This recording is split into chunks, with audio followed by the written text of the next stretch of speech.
Most bankers aren't ready to help you until after their third cup of coffee. But with Central National Bank's after-hours service, you don't have to wait for the bank lobby to open to get help. You can contact us from 6 to 8:30 in the morning or from 5 to 10 in the evening, and we'll connect you to a real, live, local person who can answer questions and fix problems 7 days a week. Bank different. Bank Central. Central National Bank. Member FDIC. Coming up on the Payoff, Leigh Steinberg is probably one of the most notable agents in sports history. But what he wants to talk about is the fact that he's gotten more than a decade sober. He is often credited as the inspiration for the movie Jerry Maguire. He represented 8 number 1 overall NFL draft picks. It's just, the list is unbelievable. And now today he represents probably the best football player on the planet in Pat Mahomes. But in between all that, there was the addiction and the bottoming out. Like a lot of alcoholics, Leigh ended up back at his parents' house drinking vodka around the clock. But then he got sober. And this is a guy that goes to any lengths to get sober. And he still is extremely committed today in the 12-step program. This guy's unbelievable. I can't believe he gave me the time. He actually gave me hope when I was in a halfway house. His story came on HBO Real Sports. He was about 2 years sober, and that's how we start off the conversation. But I was just thrilled to be able to chat with Leigh Steinberg, and this guy is beyond the real deal and beyond inspiring. It's an incredible story. Could definitely be a movie. We cover it all. But first, Kevin Souza. No covers by him. All original content.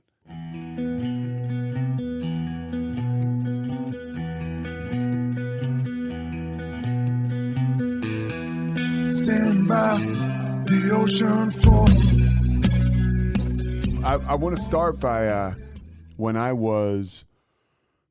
hit bottom, and I was living literally in a halfway house, in a recovery house. So I was sober about a month, and your story with Armin Katayan came on the HBO Real Sports story. And for me at that time, your sobriety and the fact you put yourself out there really charged me up. And, so I want to thank you for that. The point of this podcast is talking about sobriety and people like you putting yourself out there, breaking the stigma and making people like me feel like, hey, I can do, if Leigh Steinberg was there, I can do it.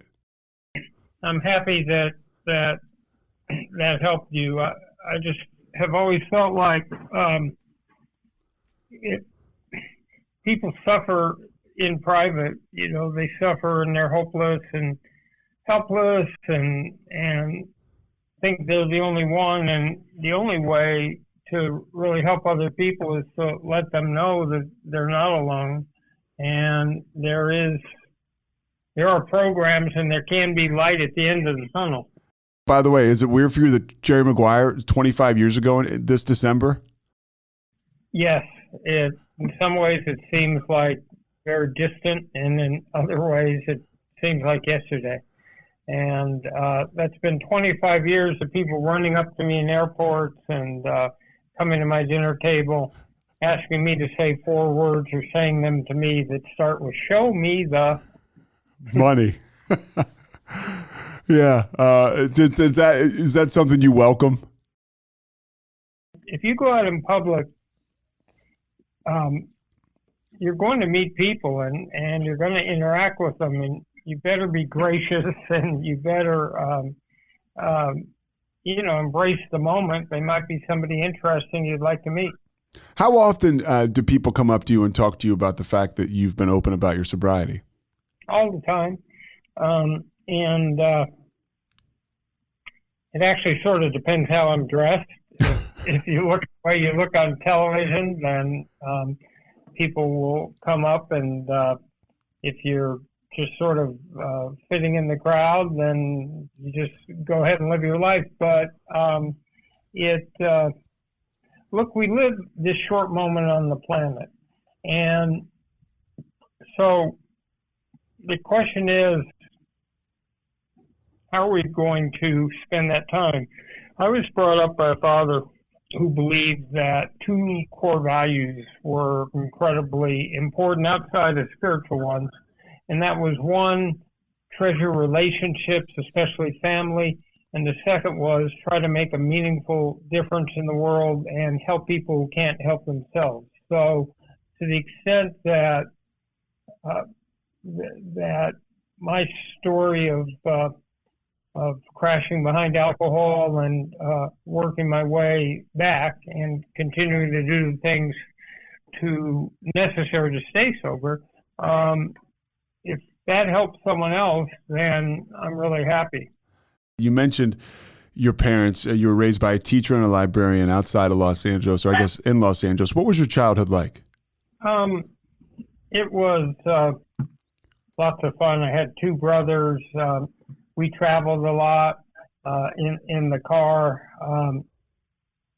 I had sort of two different types of childhood. One was that my grandpa ran a place called Hillcrest Country Club, and that was where all the movie stars and comedians hung out in Los Angeles in the 50s. So you'd have to be a little older to know these names, but it was Groucho Marx, George Burns, Jack Benny, George Jett, Danny Kaye, and so those are for people listening that don't know, those are huge. Those are heavy hitters back then. I would sit on my grandpa's lap while he played gin rummy, and George Burns and my grandfather took me to my first baseball game. So it was a different sort of childhood in that I sat on Marilyn Monroe's lap and I had a autographed Elvis Presley guitar. But my father turned away from the restaurant business and wanted to teach kids. So we lived a very normal life. But my dad made sure we were exposed to all sorts of things. And I remember going to Disneyland the very first year it opened back in 1955. And but we had traveled like 47 states. So and books were a big thing in my house. So I read a lot. We loved movies. We loved games. And my dad actually had a club called the Muttonhead Club where we operated with Robert's Rules of Order, and one of the people was president and one of them was vice president. We had a sergeant at arms, and we learned how to sort of pass resolutions and operate within a system. So I was pretty hardwired early to go make a difference in the world. You were hardwired to make a difference. By the way, that's unbelievable. That's the first time, even the research I've done about you, I had no idea about your grandfather. What was it like to be exposed to stars like that at such a young age? Well, it's only in retrospect that I really got the whole thing. It was just, George Burns was just a friend of my father. We actually cut a record, Groucho Marx and his granddaughter, Melinda, and my grandpa and myself, to Annie, get your gun. Anything you can do, I can do better. But that, and I was on things like Art Linkletter's house party as one of the kids. So there was that part, but then there was very normal growing up in Los Angeles in the 50s. And it sounds to me like here you are, you're a guy that's kind of being maybe, obviously you probably didn't know it or not, but you're being kind of nurtured and brought up to not only make a difference in the world, but also you talk about learning to pass resolutions. And that is, I would guess, maybe some of those skills you use now or used back then and now, doing contracts and things like that. That's a double-edged sword, I think, of skills.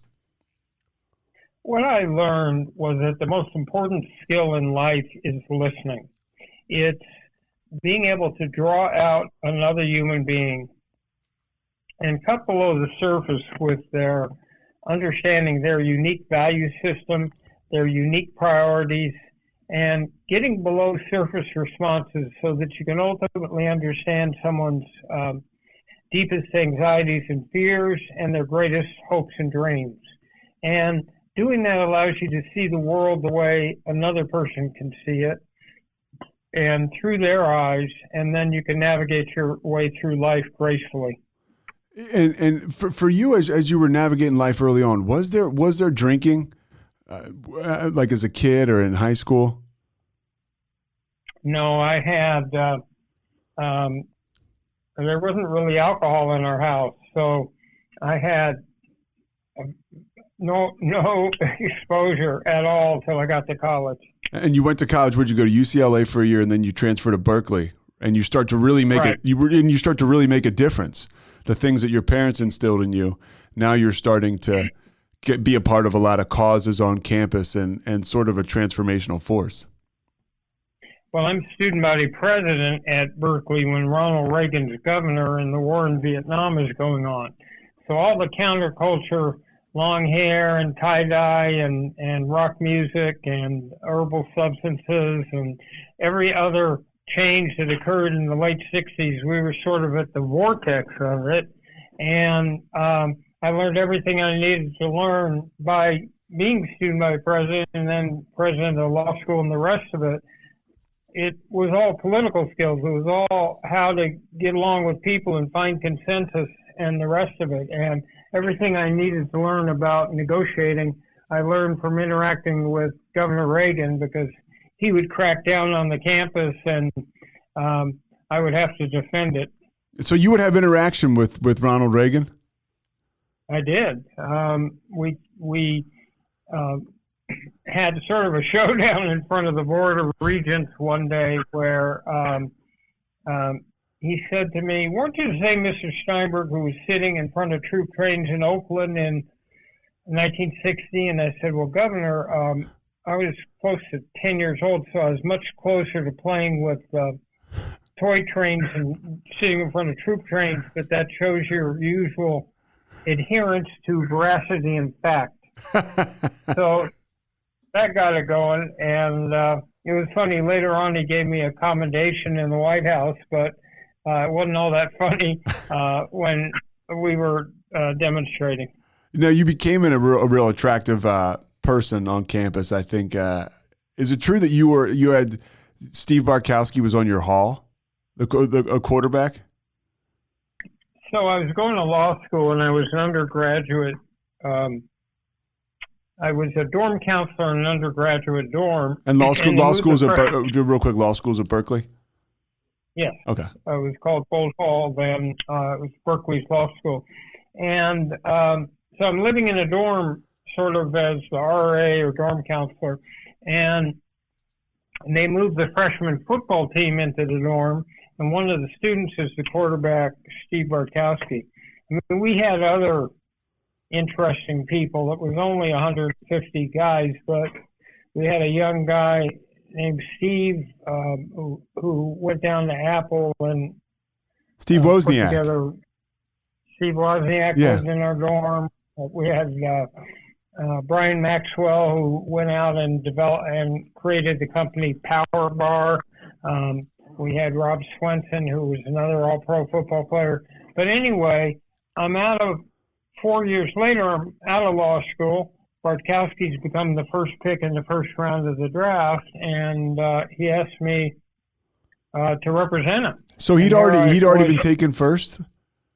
Yes. Okay, and then he said, "Hey, will you negotiate my contract?" Yes. And you got him what, the biggest deal? Well, there had been at that point, and but remember how rudimentary and different those days were. Someone could say, "We don't deal with agents," and a franchise or a general manager could just slam the phone down, and there was no guaranteed right of representation. So it was a little different. And when we got to Atlanta, I saw how dominant athletes were as the movie stars and celebrities. So I thought, well, if they would go back to and retrace their roots to the high school community that helped shape them, set up a scholarship fund, Boys or Girls Club, if they would then go on to the college and perhaps set up a scholarship like Steve Young did at BYU, or Warren Moon at Washington, or Troy Aikman at UCLA, or Edgerrin James at Miami, they could bond with those alums and maybe find mentors, but they'd stay close to that community. And then at the pro level, we challenged each of them to find some cause in their life they'd like to tackle.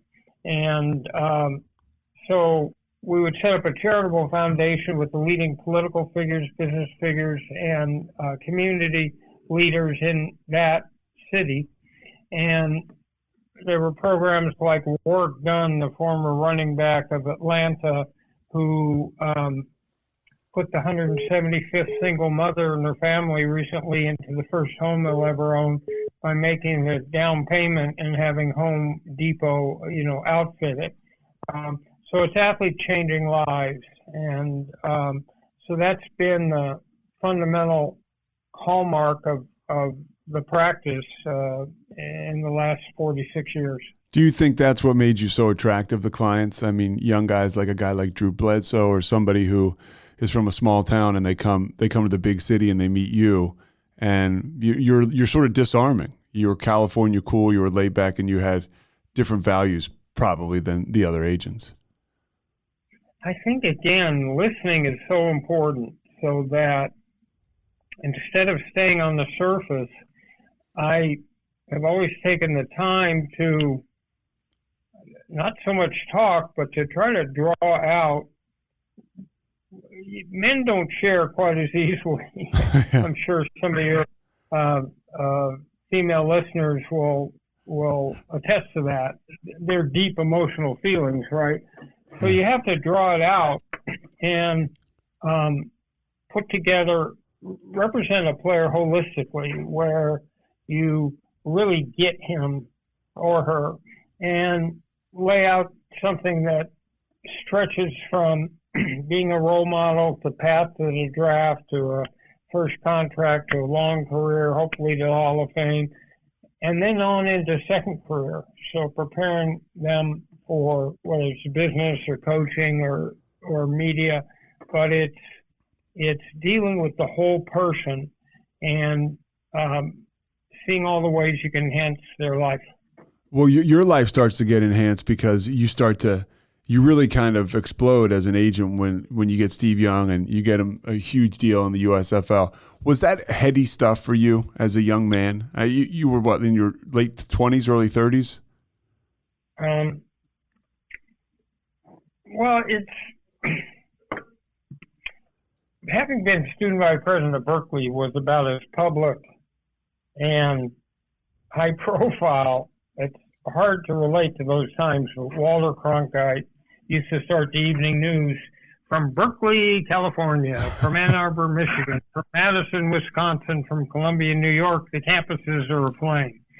So I had sort of had that exposure, and I knew how to bifurcate my life so that there was the internal part of it, which was about friendship and real relationships, and then everything public. I had the perspective that it was not real to a certain extent because newspaper clippings and fame and fortune and all that was really sort of fleeting and transient, and it's not your real life. And you were able to hang on to what was real. And then as your career progressed, I guess alcohol started to come into play. I guess it was down the road, really.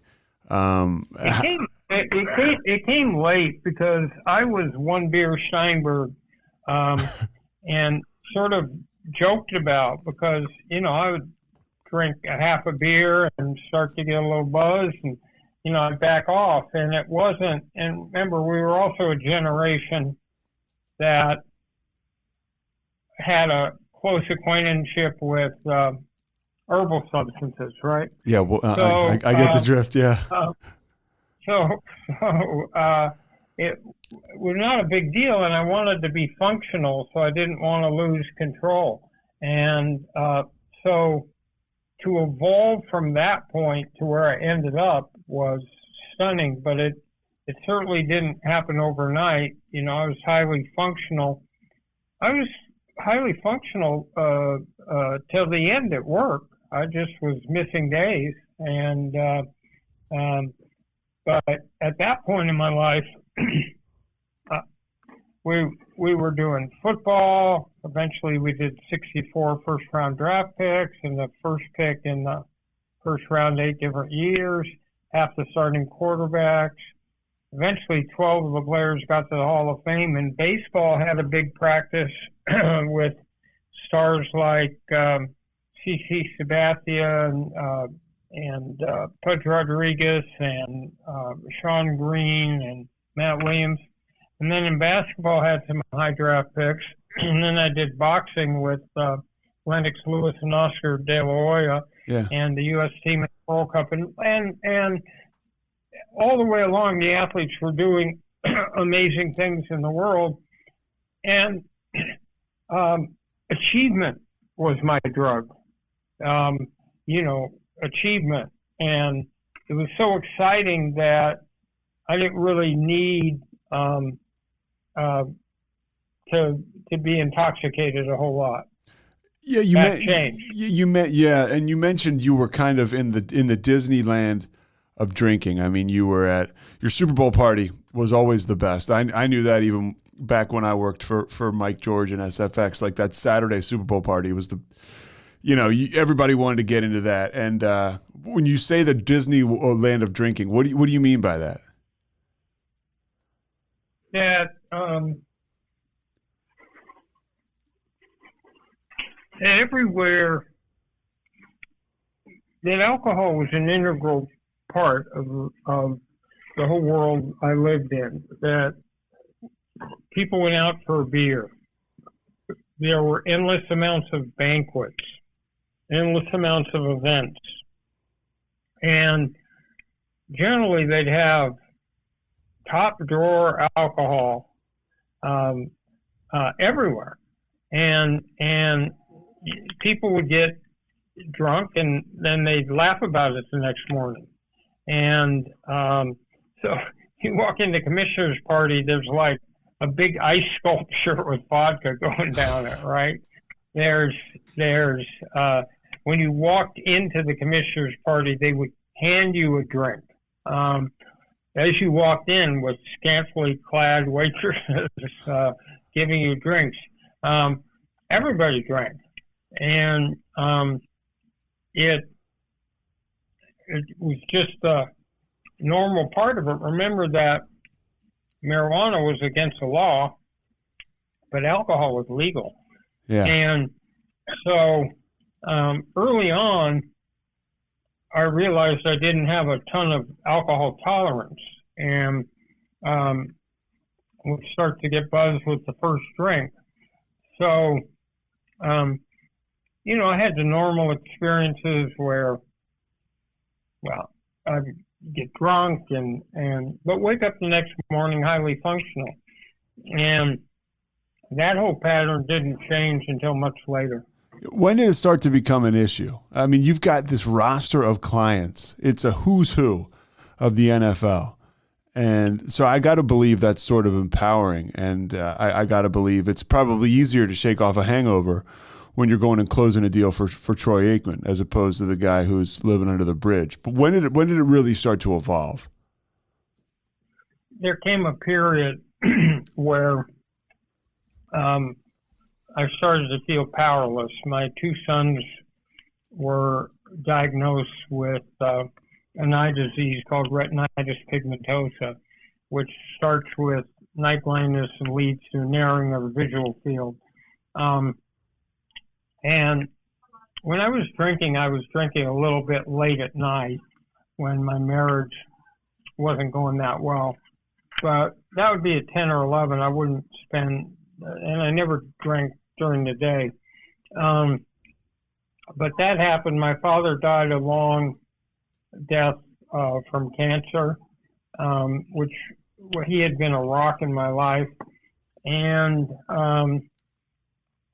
we lost a house to mold. We live in a beach city, Newport Beach, and we had to knock it to the ground. And eventually I felt like Gulliver, tethered down by Lilliputians. Gulliver's Travels? Okay, yeah. Right, with them sticking their little forks in me. I felt like I didn't have the capacity to protect my kids. My marriage was starting to break up, and I turned to alcohol. And I started drinking every night. But it was still manageable until I broke up with my wife, and I went in 2006 into my first apartment I'd had like in years, and all of a sudden there wasn't structure around me, so there was nothing. I found out it was actually legal to do a very strange thing. It was legal to drink alcohol while the sun was still out, and which was not something I had done.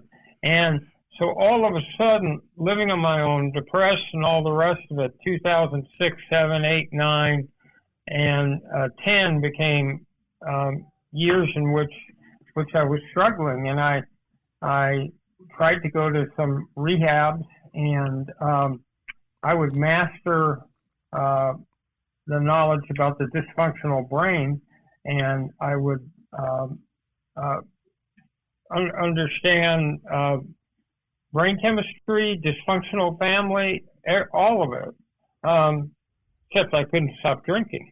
And were you trying to stop when you went to those rehabs? Were you trying to stop, or were you just kind of trying to put a plug in the jug for a little bit? In retrospect, I was a really good student and very enthusiastic, when I was in rehab. But whatever my internal problem was, I just wasn't getting the fact that I was actually an alcoholic. I wasn't getting the fact that my brain had changed in a way that made me unable to stop after I had the first drink, and that I was in the control of alcohol. When you just back up with me a little bit, you have this rough court case with David Dunn, right? He takes a lot of your clients. Was that part? I mean, was there drinking behind that too? I mean, because it's very public how successful you were. You can't say it enough. The funny thing is, when my pattern was different, when times were tough, like when people left our firm and the rest of it, then I toughened up. But it was in the aftermath of that. I had these core values, and I tried to run a business like that, and all of a sudden, I'm involved with betrayal and with things that sort of broke my heart. I just couldn't believe people would actually act that way. It's like and that resentment starts.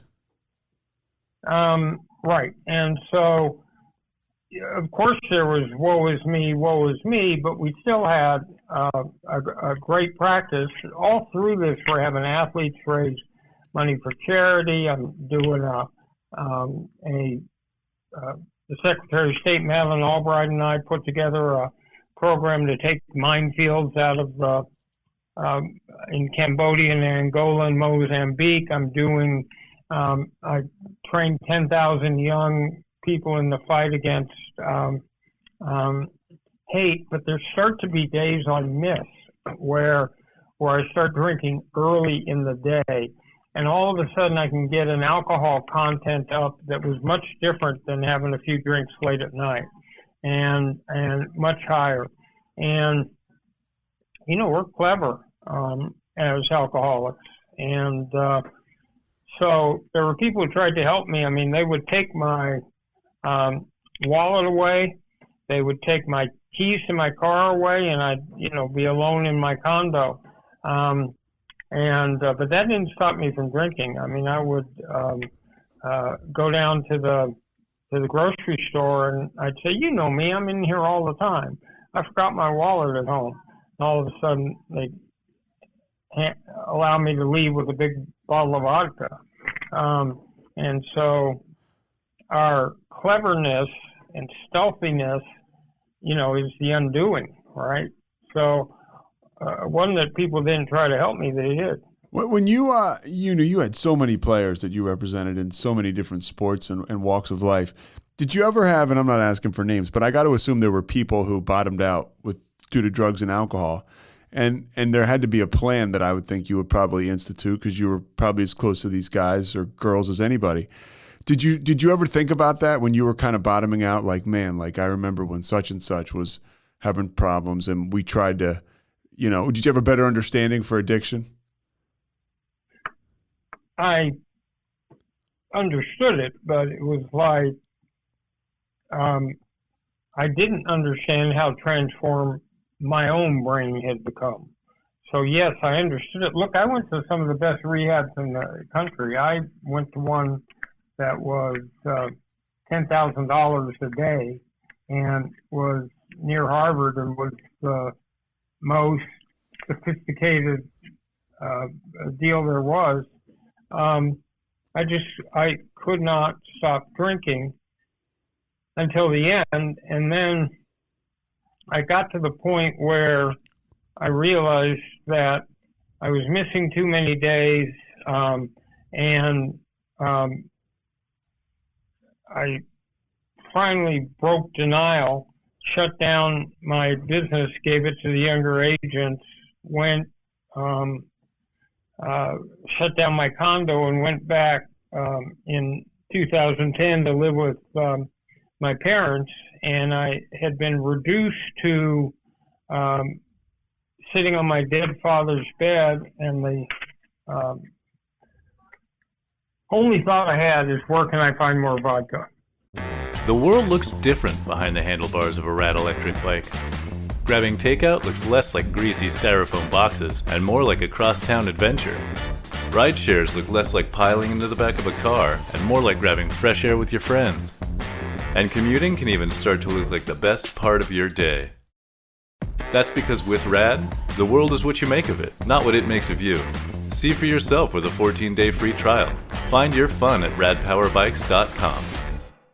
And my life had been reduced to that point. And you've been open about this. I'm not breaking any news, but you got, a DUI in 1996, which was okay. Whatever. But then, you get a public intoxication in LA, or I guess somewhere in Southern California, as the bottom is dropping out. And again, for me, just following, I'm like, man, Leigh Steinberg's walking around drunk. And were people like, wow, like it must have been a tough time. Yeah, I mean, those, but I wasn't doing a lot of walking around. I had the misfortune of being pretty visible. I was mostly an isolator, so I'd be drinking by myself in my situation. But anyway, I'm at my parents' house, and finally I had an epiphany that I wasn't a starving peasant in Darfur. I didn't have the last name Steinberg in Nazi Germany. I didn't have cancer. So what excuse did I really have not to live up to the admonitions of my dad and mom? And I was taken off to sober living. There was an indigent rehab place in Orange County, and they didn't have a bed. So I had the ignominious distinction of not being able to get into an indigent rehab. Yes, indigent rehab. But anyway, I went off to a sober living house in Orange County. So when you got sober, you didn't go, like the time it worked, which is just interesting, right? Like it takes what it takes. But you ended up going to a sober living, not a posh rehab. You were at a nuts and bolts sober. No, I went straight into a sober living house, and what I said to myself was this: I'm gonna not do anything in the world but be a good father and be sober. But I'm going to put sobriety first and being a good parent first. And there's all those times where you will say to people while I was drinking, I've got it this time. This time's different. This time I really, this time I mean it, and all the rest of it. And it never amounted to anything. So you weren't intentionally lying. That was your belief at that point, but alcohol was convincing me that distorted thinking. So I went there and I said, I'm not going to say a thing to anybody about the state of my sobriety. I'm just going to stack up days and do the work. So, I found a home group. I started working at 12-step. I got a sponsor. And I just did whatever they told me. What made it? Because that's what happened to me too. I mean, I was willing to go to any lengths. What do you think brought you to that? Because that's a spiritual decision. Whatever you consider a God or whatever else. What do you think brought you to that move, to that decision? Every time I thought I hit a bottom, there was a lower bottom, right? And I was so productive in work and everything that a lot of people were not intentionally, but enabling me to not confront it. But when I got to the point where I'm sitting on my deceased father's bed, and my life has been narrowed to a search for vodka, it's just, like I said, I had a bit of an epiphany, and just knew that can't be what I had been destined to do. That wasn't going to be the end of the life arc. And fortunately, I've been brought up by parents who were really optimistic. And we always thought everything would work out okay. And so faced with the detritus and destruction that I had to make a decision and be able to somehow, I heard from people who were sober that there was light at the end of the tunnel. And that's what I needed, to know that there was hope. I mean, there's people that you motivate in sports by kicking them in their derriere, and there's people that you motivate by telling them that if they do this, there's going to be a great result and everything's going to work out. And I'm the latter. So if there was a pony filled, I go walk into a barn, the pony filled with defecation. The barn's filled with defecation. I'm sorry. I'm sure there's a pony in there somewhere. And I'm sure. And that was the hardest thing because, it wasn't like I wasn't aware of how I'd self-destructed. But the point was, could I find hope? And I found hope through a unique fellowship. And they were very basic, which was surrender, find a higher power, get a sponsor, find a home group, work the steps in order, and then be of service to other people. And so, read a very special book. And so, Leigh, what started to happen to you when you started to go to those meetings? What kind of feeling did you get? Describe that for people. That I wasn't alone with this. That I was stunned at the amount of people who would be in a meeting. It's like, wow, this whole thing existed. And I had no awareness of it. It was like, really? So once you got over the novelty of the fact there are all these people in a room, then I started to get support.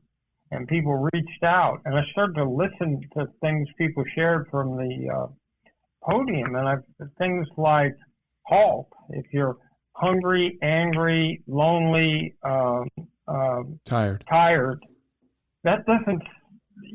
The logical response to those things isn't drinking. And I think the most powerful thing I saw was people who had lost children, who were suffering from cancer, who had all these problems that objectively were so much worse than what I had dealt with. And they didn't drink over it.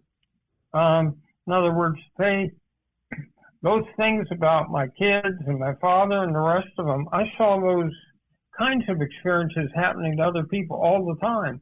But they had found a way of life where they didn't have to zone out. They didn't have to let powerlessness govern. They had found a simple program to deal with it, and it inspired me. And I felt, a sense of closeness. And I didn't have a lot of money then, and so people would take me to lunch, or they would do different things, and there was a lot of kindness and a real sense of community. And I'd always been involved in organizations and community groups, and there began to be a routine and consistency to what I did, which was going to meetings every day, and I found community and camaraderie. And I mostly went to men's stags meetings, so there wouldn't be any diversion from the focus. And that was it. And then I got real busy. There was a thing in Orange County called the Orange County Convention, so I went to that. I went to the Desert Powwow. So you dove in. You really dove in, and that's and that's how you get the magic. I ended up going to the international convention in San Antonio that year. If there was any book to read, I read it. If there was any modality that anybody was trying or doing, I threw myself into it, just like I was going back to college, and said, you know what, I'm going to not say a whole lot, I'm going to listen a whole lot, and these people know something I don't know, and have mastered something I don't know, and I better be a sponge and soak up all the knowledge they have and everything that potentially could be. So I made a huge number of friends, and since I wasn't working or anything, I bought cards for people's birthdays. I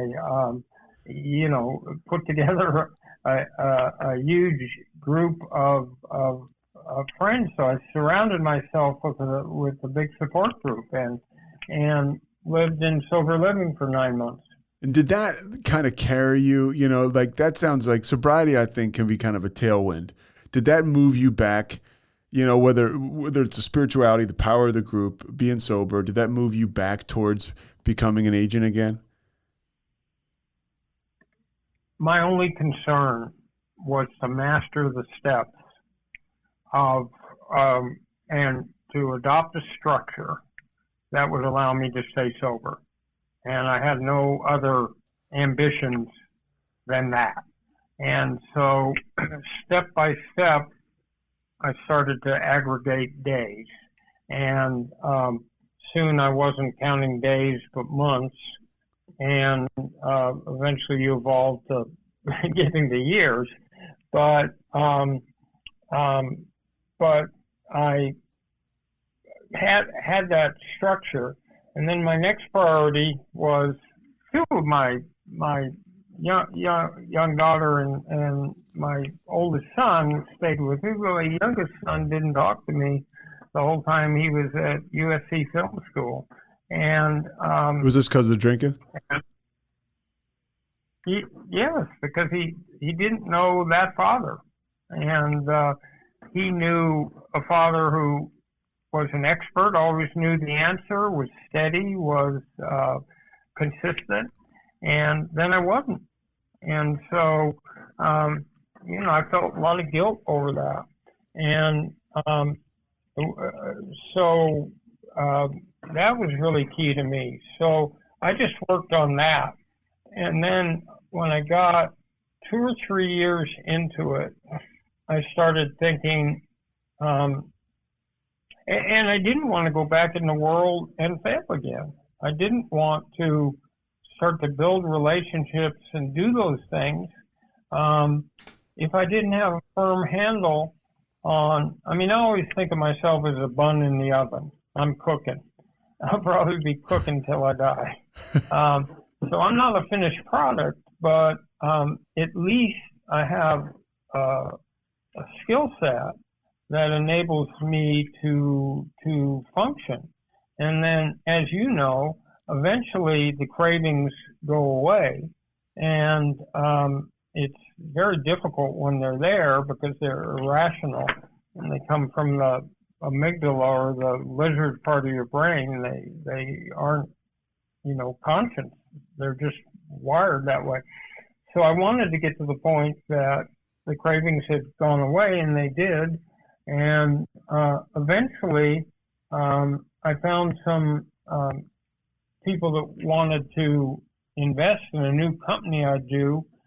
They happened to be a group of oil men in Houston, and in late 2013, we put together a new company. And I knew I'd face all sorts of challenges, and you have to be realistic with yourself. So I thought through, well, you couldn't stay sober. How do we know you'll stay sober? I thought through, well, you didn't do a good job managing your own money. How can you do a great job for us? I thought through, you've been out of this for 5 or 6 years as an active agent. How do we know you still have contacts and all the rest of it? You're still relevant, or you're fairly old. You're 61 when you got sober, right? 60. I was 61 when I got sober. Yeah.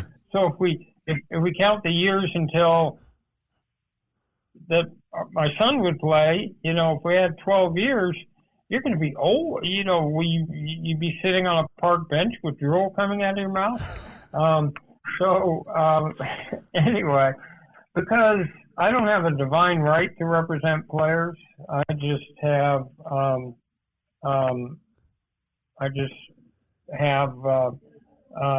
to be in that position. So parents have the right to ask whatever questions they did. But anyway, so we got started in 2014, and I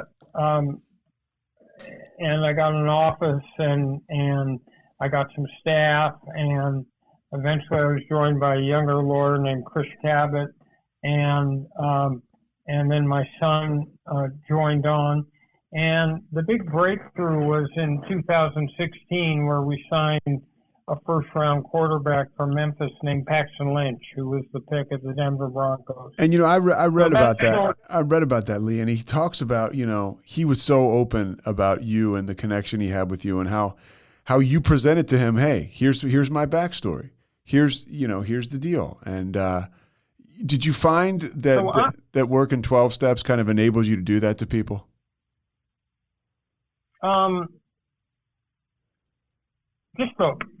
Yes, the whole concept of it. In other words, this is my past.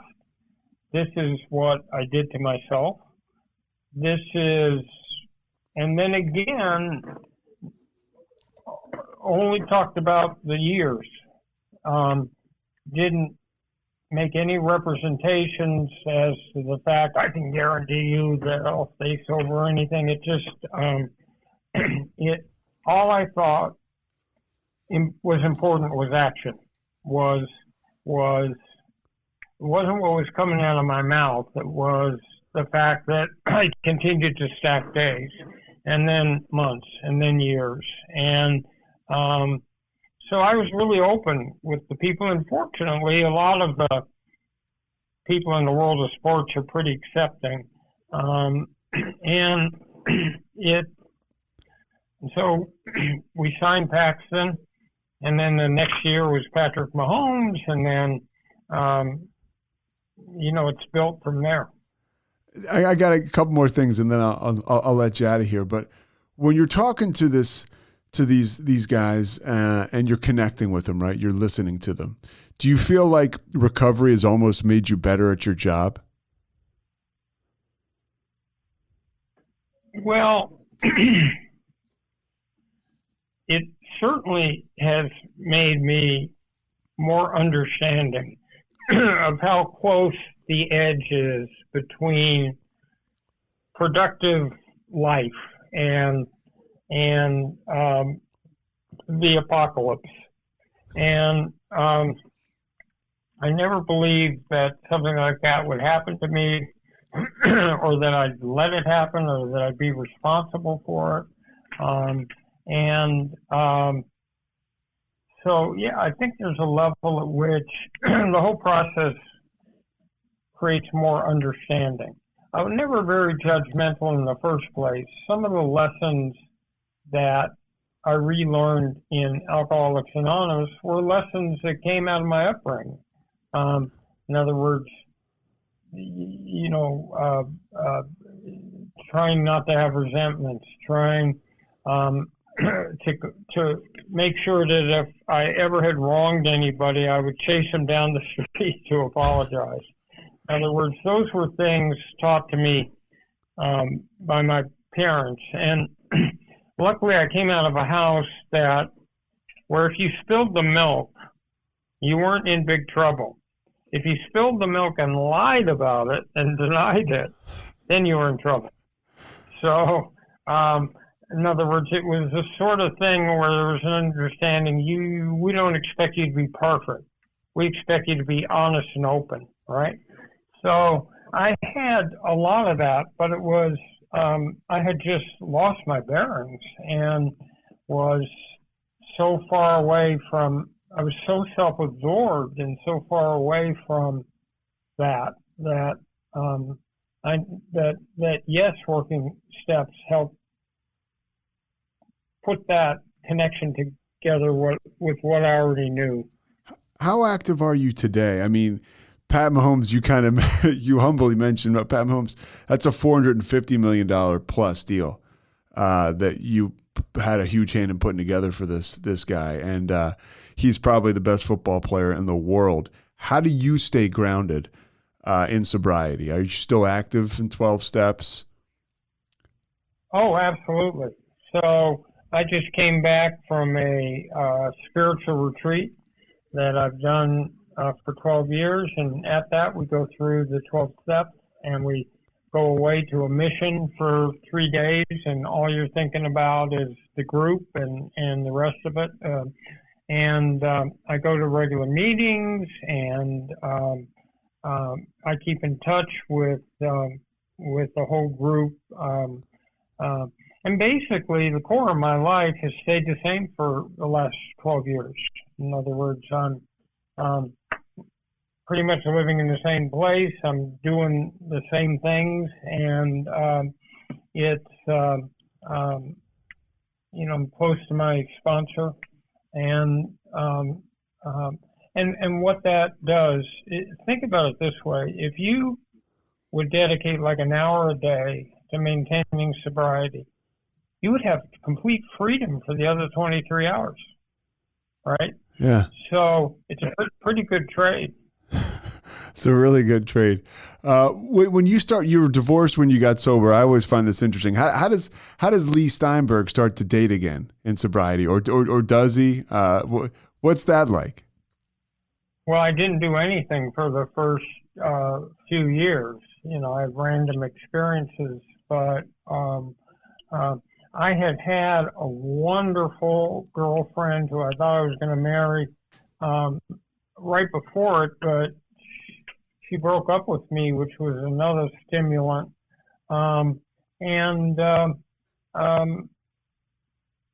Using the same skills, listening a lot.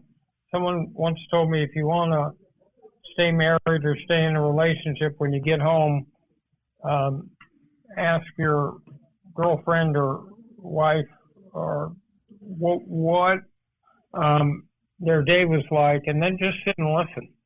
And don't try to fix everything, and don't try to respond to everything. Just listen, because people want to be heard. And clearly, I'm much, much better at relationships than I was. What do you tell people that come in to meetings and can't get a day, and let's say they ask you, hey, how do you do it? What do you tell them? I told them that I set the Guinness Book of Records for most relapses, and so I understand, and that every day is a new day, and you have a chance to get it right or get better every day. So don't, focus on the failures or put them together that you are a failure. You have a changed brain, and you are not in control of that anymore. But there is a solution, and so just a lot of love and compassion, and understanding that all of us who have this disease have a commonality, and my responsibility is to help people who are still struggling. So I've got people across the country who, when I post on social media, how many years or days I have, they interact on different forms of social media. So I have sort of a large group of people I relate to across the country who are following my journey as I'm following theirs. Yeah, I'm one of them. I mean, I love when you say, and I stole your line. You would post, hey, 10 years on the sunny side of the street. I was like, I like that. And that's it. That's what I tell people too, because it really is the sunny side of the street. It's good living. Right. And you want to be, somewhat subtle, and people who get what that is will be helped by it. And people who don't, well, they don't need the help. What are you doing with Steinberg Sports as far as with the name, image, and likeness? Where do you see that going? I think it's revolutionizing the way players are compensated. We signed the quarterback Spencer Rattler from Oklahoma, who for name, image, and likeness, who I think is as talented a quarterback as there is, and someone named Malik Willis from Liberty. Sure. And so basically you're branding and marketing, and then you're taking a look at what revenue you can accrue, but there's a balance because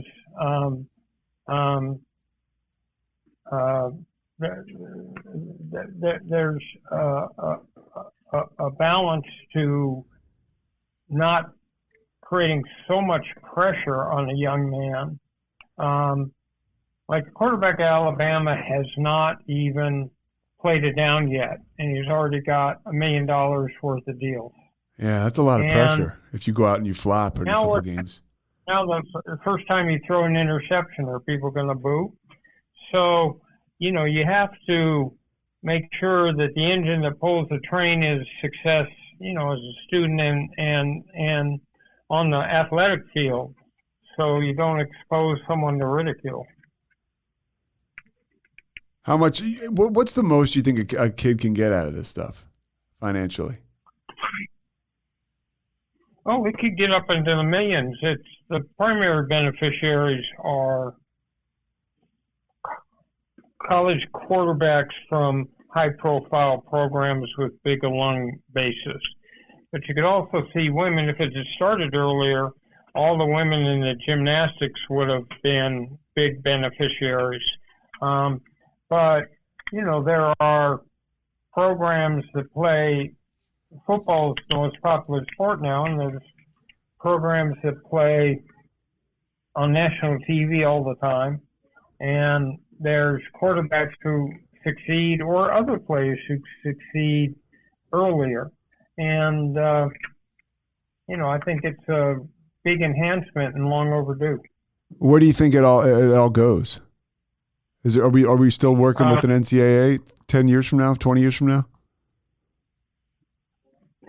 Since college sports simply need a big TV contract, and the NCAA is going to have to struggle to be relevant because the concept of pure amateurism has been gone, but realistically it's been gone for a long time.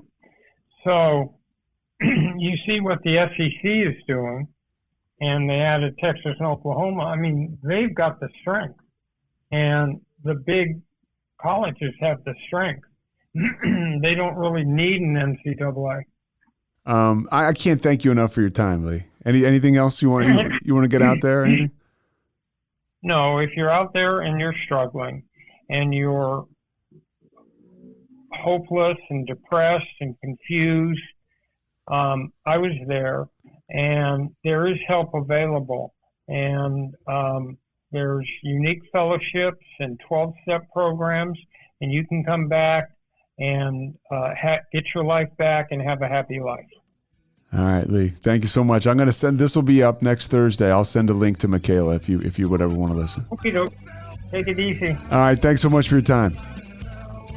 Thanks so much for listening to the Payoff with Pete. Once again, I'm Pete Souza, and of course, we are part of the Rogue Media Network. All kinds of good podcasts you can find at roguemedianetwork.com, and of course, you can find this podcast and all those other ones wherever you get your podcasts: iTunes, Spotify, other spots like that.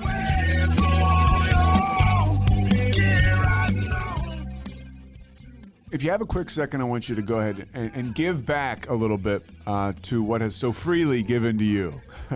No, I'm just kidding, but I would love for you to go to the Rogue Media website and go ahead and click on a survey at the top. It's ROGUE, that is Rogue, the word media network, roguemedianetwork.com. Take the survey. Come on, you don't have to pay anything for this. Take the survey. Thank you. This has been a Rogue Media podcast.